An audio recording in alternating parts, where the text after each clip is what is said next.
เลี้ยงผีเป็นเรื่องที่เกิดขึ้นตอนผมอยู่ประมาณป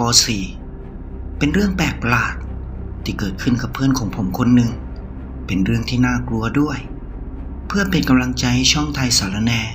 ฝากทุกท่านกดติดตามให้ผมด้วยนะครับเรื่องมีอยู่ว่าเพื่อนผมชื่อก้านมันเป็นเด็กกำพร้าพ่อแม่ตายหมดเพราะป่วยไข้มันอยู่คนเดียวมันไม่มีพี่น้องเลยมันเคยมีพี่ชายนะครับแต่ว่าพี่ของมันตายไปก่อนพ่อกับแม่ซะอีกบ้านของมันอยู่ติดกับป่าทางเหนือของหมู่บ้านซึ่งเป็นป่าใหญ่เลยครับยาวขึ้นไปติดกับเขาภูพานบ้านมันอยู่ท้ายสุดทางเหนือของหมู่บ้านไอ้การเป็นคนไม่ค่อยพูดไม่ค่อยจาแต่เป็นคนใจนักเลงไม่กลัวใครเลยตั้งแต่เด็กแล้วมีอยู่ครั้งหนึ่งผมกับพี่ชาไปหาปลามาได้เยอะเลยคิดถึงมันจะเอาปลาช่อนตัวโตๆที่พวกผมได้หลายตัวไปแบ่งมันสัก2 ตัวแล้วก็มีปลาอื่นๆอีกแต่กว่าที่พวกผมจะเสร็จงานบ้านทำโน่นทำนี่ก็ปาเข้าไปเกือบมืดเลยครับปกติจะมืดแล้วแม่จะไม่ให้ออกไปไหนนอกจากบ้านไอชาแต่พอพวกผมบอกว่าจะเอาปลาไปฝากไอ้ก้านเพราะมันอยู่คนเดียวแถมปลาก็มีเยอะด้วยแล้วพวกผม2 คนจะนอนค้างกับมันเลยแม่ก็อนุญาตครับเพราะแม่ก็รู้จักมันก้านมันเป็นคนขยันใครๆก็รักและสงสารมันกันทั้งนั้นผมกับไอ้ชาเมื่อเตรียมของพร้อมแล้วก็มุ่งหน้าไปยังบ้านของไอ้ก้านทันทีไม่นานก็มาถึงบ้านของมันบ้านของไอ้ก้านจะอยู่ห่างจากบ้านของผู้คนพอสมควร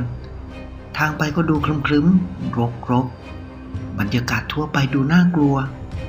เมื่อไปถึงบ้านของมันผมกับไอ้ชามองไปที่ชานบ้านของมันก็เห็นไอ้ก้านกำลังนั่งคุยอยู่กับใครไม่รู้น่าจะรุ่นราวคราวเดียวกันกับพวกผมนี่แหละแต่พวกผมมองเห็นไม่ชัดจึงไม่รู้ว่ามันคุยอยู่กับใครไอ้ชาก็เรียกก้าน2-3 ครั้งแล้วพวกผมก็เดินเข้าไปในบ้านของมันบ้านของมันเป็นแบบสูงใต้ถุนโล่งซึ่งในหมู่บ้านของผมทุกหลังคาเลยครับไม่มีเว้นจะเป็นบ้านสูงใต้ถุนโล่งเพื่อเอาไว้มานั่งเล่นตอนกลางวันว่างๆใต้ถุนบ้านตอนกลางวันจะเย็นสบายกว่าบนบ้านอีกอย่างในสมัยก่อนที่พวกผมจะเกิดสัก10-20 ปีในหมู่บ้านยังมีเสือเข้ามาบ่อยๆดังนั้นบ้านเรือนจึงต้องสูงเข้าไว้ความรู้สึกของคนในหมู่บ้านเหมือนจะปลอดภัยกว่าบ้านที่ต่ำติดดินเมื่อพวกผมขึ้นไปบนบ้านของมันผมกับวิชาก็เห็นไอ้ก้านนั่งอยู่คนเดียวส่วนคนที่มันคุยอยู่ด้วยไม่เห็นแล้วผมกับวิชาก็มองหน้ามองหลังเพื่อมองหาแต่ก็ไม่เจอเมื่อไอ้ก้านมันเห็นผมกับวิชาทำท่าเหมือนหาอะไรมันก็ถามขึ้นว่าพวกมึงหาอะไรวะเพื่อนที่นั่งคุยอยู่กับมึงไปไหนแล้ววะไอ้ชาถามขึ้นไอ้ก้านก็ตอบว่ากูอยู่คนเดียวจะมีเพื่อนที่ไหนวะนอกจากพวกมึงเนี่ยก็พวกกูเห็นมึงนั่งคุยกันอยู่นี่ไอ้ชาไม่ยอมลดละไม่มีกูอยู่คนเดียวว่าแต่พวกมึงถืออะไรมาไอ้ก้านพูดปัดๆเหมือนรำคาญไอ้ชาซะเต็มทีพวกผมจัดการต้มปลาใส่ใบมะขามกินกับข้าวที่พวกผมห่อมาจากบ้านเพราะรู้ว่าไอ้ก้านมันไม่ค่อยมีตอนที่ทำปลาต้มเสร็จผมเห็นไอ้ก้านมันตักปลาต้มถ้วยหนึ่งเดินเข้าไปในบ้านของมันผมก็คิดว่ามันคงเก็บไว้กินอีกวันเพราะมันอยู่คนเดียวและลำบากอยู่คืนนั้นผมกับวิชานอนค้างเล่นที่บ้านของไอ้ก้านตอนกลางดึกผมตื่นขึ้นมาเพราะได้ยินเสียงคนกินอะไรสักอย่างอยู่ทางหัวนอนทางขวาของผมหันหน้ามองไปดูทั้งที่ยังนอนอยู่ผมเห็นเหมือนมีคนนั่งยองๆหันหลังให้ผมก้มหน้าก้มตากินอะไรสักอย่างอร่อยผมค่อยๆลุกขึ้นมองไปรอบๆตัวก็ปรากฏว่า ไอ้ก้านไอ้ชายังนอนอยู่ที่เดิมแล้วไอ้คนที่นั่งกินอะไรอยู่นั่นใครกันวะผมกำลังจะร้องถามออกไปก็ต้องสะดุ้งเพราะไอ้ก้านถามผมขึ้นมาว่าแกลุกขึ้นมาทำไมวะผมหันหน้ามองไอ้ก้านกำลังจะตอบมันไปว่าไม่รู้ใครมานั่งกินอะไรอยู่ตรงหัวนอนทางขวาของเราแต่เมื่อผมหันหน้าไปทางไอ้คนที่มันกำลังนั่งกินอะไรอยู่อย่างอร่อยอยู่นั้นผมก็ไม่เห็นใครแล้วมันว่างเปล่าอ้าวแล้วไอ้ที่ผมเห็นตอนแรกล่ะตาผมฝาดหรือไงถ้าผมตาฝาดหูผมก็ฝาดไปด้วยเพราะผมได้ยินเสียงกินอย่างอร่อยนั้นอย่างชัดเจนเลยทีเดียวผมหันไปมองหน้าไอ้ก้านทีหันไปทางที่ผมเห็นคนกินอะไรอยู่ทีก็ล้มตัวลงนอนไม่ได้ตอบอะไรไม่รู้นานสักเท่าไหร่ผมก็ต้องตื่นขึ้นมาอีกครั้งคราวนี้ผมเห็นไอ้ชานั่งมองอะไรอยู่ผมหันไปมองทางที่ไอ้ชามันมองผมก็เห็นคนเดิมที่ผมเห็นกำลังก้มหน้าก้มตากินอะไรอยู่ผมลุกขึ้นนั่งข้างๆไอ้ชามองไปที่อาการที่มันยังนอนหลับอยู่ไอ้ชามองหน้าผมเหมือนอยากปรึกษาว่าใครกันที่นั่งกินอะไรอยู่นั่นขณะที่ผมกับไอ้ชากำลังคิดว่าจะทำอะไรอยู่นั้นไอ้การก็จับแขนผมจนสะดุ้งเกือบเผลอร้องว้ากออกมาเลยทีเดียวเมื่อผมมองหน้าไอ้การมันก็สายหน้าไปมาประมาณว่าอย่าทำอะไรไอ้ชาเหมือนจะถามอะไรออกมาแต่ไอ้การเอามือแตะปากไว้แล้วสายหน้าส่งสัญญาณประมาณว่าเงียบๆอย่าพูดอย่าถามอะไรประมาณนี้มันส่งสัญญาณให้พวกผมนอนลงแต่พวกผมก็ยังหันไปมองทางคนที่กำลังกินอะไรอยู่นั้นแต่แล้วผมกับไอ้ชาก็ต้องร้องว้ากออกมาแบบพร้อมกันเลยครับเพราะว่าคนที่นั่งกินอะไรอยู่นั้นจู่ๆหันหน้ามาทางผมกับไอ้ชาพร้อมกับยิ้มให้ผมเห็นหน้าได้อย่างชัดเจนเป็นเด็กรุ่นราวคราวเดียวกับพวกผมนี่แหละครับแต่ดวงตาดำมืดสนิทไร้ซึ่งตาขาวหน้าซีดเผือดจู่ๆตะเกียงที่จุดอยู่ทางประตูทางเข้าก็ดับวูบลงผมกับไอ้ชาร้องว้ากอีกทีขยับชิดเข้าหากันผมกับไอ้ชาตกใจทำอะไรไม่ถูกแล้วก็ต้องร้องว้ากขึ้นมาอีกเพราะว่าตกใจที่ไอ้ก้านมันจุดไม้ขีดไฟขึ้นสว่างวูบเพื่อจุดตะเกียงเมื่อจุดตะเกียงขึ้นมาพวกผมก็ไม่พบคนที่นั่งกินอะไรอยู่นั้นแล้วผมกับไอ้ชาหันหน้ามามองไอ้ก้านทันทีเหมือนประมาณว่ามึงบอกมาเดี๋ยวนี้ว่ามันคืออะไรแล้วไอ้ก้านก็เล่าให้ผมกับไอ้ชาฟังว่าจริงๆแล้วมันอยู่บ้านหลังนี้ไม่ได้อยู่คนเดียวหรอก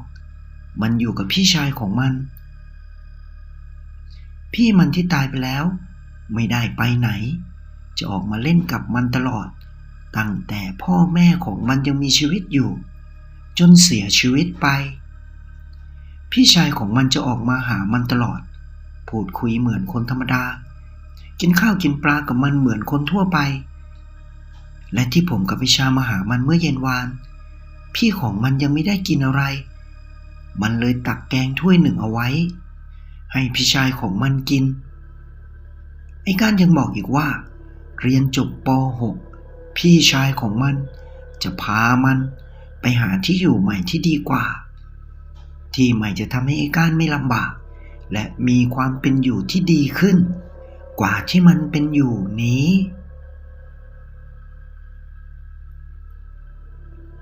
ไม่นานเมื่อพวกผมเรียนจบป.6 วันหนึ่งผมกับไอ้ชาไปหาไอ้ก้านก็พบว่าบ้านว่างเปล่าไอ้ก้านไม่อยู่ถามคนแถวนั้นก็ไม่มีใครรู้ว่าไอ้ก้านมันไปไหนเหมือนมันหายสาบสูญไปเลยจนหลายปีผ่านไปผมเข้าเรียนมหาลัยแล้วไอ้ก้านก็กลับมาที่บ้านและไปหาผมกับไอ้ชามันเล่าให้ผมกับไอ้ชาฟังว่า พี่ชายของมันพาออกจากบ้านไปในตอนเย็นวันหนึ่งเดินลัดเลาะป่าไปเรื่อยจนย่างเข้าวันที่2ของการเดินทางที่ป่าแห่งหนึ่งไอ้การเจอผู้ชาย3คนเป็นชายชะกันทั้ง3คนคนหนึ่งนอนร้องครวญครางอยู่ด้วยความเจ็บปวดเมื่อไอ้การเข้าไปถามก็รู้ว่าคนที่ร้องครวญครางอยู่นั้นเป็นนายบ้านของหมู่บ้านข้างหน้านี้เขาโดนงูกัดไม่รู้ว่าเป็นงูอะไรพี่ชายของไอ้ก้านเลยกระซิบให้ไอ้ก้านเอาสมุนไพรแถวนั้นมาทำการรักษานายบ้านจนอาการดีขึ้นและพาเข้าหมู่บ้านปรากฏว่านายบ้านอยู่กับเมีย2คนลูกเต้าไม่มีเมื่อรู้ว่าไอ้ก้านไร้ญาติขาดมิตรเลยรับไว้เป็นลูกชายของตนดูแลเหมือนลูกจริงๆและนายบ้านก็รักไอ้ก้านมากเพราะมันเป็นคนขยันซื่อสัตย์กตัญญูช่วยงานทุกอย่างไม่มีเกี่ยงที่สำคัญใครเจ็บป่วยอะไรมาขอความช่วยเหลือไอ้ก้านก็จะสามารถรักษาให้หายได้เพราะไอ้ก้านมียาผีบอกนั่นก็คือผีพี่ชายของไอ้ก้านจะพาไปเอายาสมุนไพรเพื่อมารักษาโรคต่างๆได้โดยที่ไม่มีใครรู้ว่าไอ้ก้านอยู่กับผีของพี่ชายของมันผมกับไอ้ชาเมื่อได้ฟังก็พยักหน้าและมองดูไอ้ก้านเพื่อนเก่าด้วยความยินดีที่มันมีชีวิตที่ดีขึ้นแม้ว่าจะเป็นเด็กกำพร้าที่หมู่บ้านนี้แต่เมื่อมันออกไปเสี่ยงโชคตามที่ผีพี่ชายของมันที่มันเลี้ยงไว้พาไปก็ทำให้มันไม่เป็นเด็กกำพร้าเหมือนเดิมแล้วไม่ได้อยู่ตัวคนเดียวคนที่รับเลี้ยงมันเป็นลูกชายคือคนที่มั่งมีเงินมีทองมีที่ดินอีกมากมายที่สำคัญการที่มันเป็นเหมือนหมอเทวดาต่อให้รักษาคนแบบไม่เก็บค่ารักษาแต่คนที่มาให้ช่วยก็ไม่เคยให้การรักษาเปล่ามีข้าวมีของแม้แต่เงินทองก็หยิบยื่นให้แม้ว่าไอ้ก้านจะบอกไม่รับก็ตามไอ้ก้านยังบอกพวกผมอีกว่าเมื่อปีที่แล้วพี่ชายของมันมาบอกลาและให้ก้านทำบุญทำสังฆทานเจาะจงให้พี่ของมันเพราะถึงเวลาต้องไปเกิดแล้วและจะไปเกิดเป็นอะไรขึ้นอยู่กับบุญทานที่ไอ้ก้านจะอุทิศให้และตั้งแต่นั้นเป็นต้นมาไอ้ก้านก็ไม่เคยเจอพี่ชายของมันอีกเลยเมื่อผมกับพี่ชาวฟังจบไอ้ชาก็พูดขึ้นว่าความรักความผูกพันนี่เป็นสิ่งที่ดีมากๆเลยนะพวกมึงว่ามะพูดจบมันก็มองมาที่ผมกับไอ้ก้านผมกับไอ้ก้านพยักหน้าแล้วก็ยิ้มให้กับมันเหมือนเห็นด้วยอย่างยิ่งเลยครับเมื่อฟังจบแล้วท่านคิดว่ายังไงครับแต่ผมคิดว่าทุกท่านคงคิดเหมือนกับผมกับวิชาอย่างแน่นอนคลิปหน้าผมจะนำเรื่องแปลกๆหลอนๆน่ากลัวมาเล่าให้ฟังอีกนะครับถ้าท่านชอบฝากกดติดตามช่องไทยสารแหน่ด้วยนะครับสุดท้ายก็ขอให้ท่านผู้ฟังทุกท่านมีแต่วันที่ดีมากๆถึงมากที่สุดในทุกวันทุกคืนตลอดไปและตลอดไปนะครับ